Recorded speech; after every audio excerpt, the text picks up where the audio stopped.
હુમલામાં શહીદ થયેલા જવાનો પ્રત્યે સમગ્ર દેશમાં જુસ્સો જોવા મળી રહ્યો છે, ત્યારે પ્રદેશમાં વસતા ભારતીયો પણ ઉરીના શહીદોની વહારે આવ્યા હતા. હોંગકોંગની મેરિયેટ હોટેલમાં ભવ્ય લોક ડાયરાનું આયોજન પણ કરવામાં આવ્યું હતું.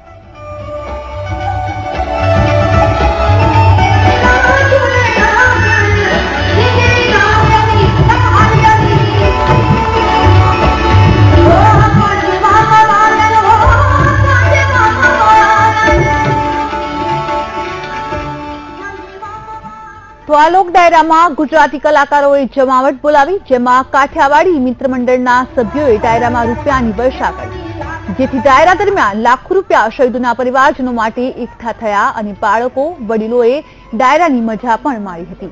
આ ડાયરામાં ગુજરાતના હાસ્ય કલાકાર ઘનશ્યામ લાખાણી, ગુણવંત ચુડાસમા તથા ગાયિકા ઉર્વશી રાદડિયા અને જયમંત દવેએ લોકગીત, ભજનો અને દેશભક્તિના ગીતોથી ડાયરાની રમઝટ બોલાવી. મોટી સંખ્યામાં બાળકો, વડીલો અને યુવાનો પણ આ ડાયરામાં ઉપસ્થિત રહ્યા હતા.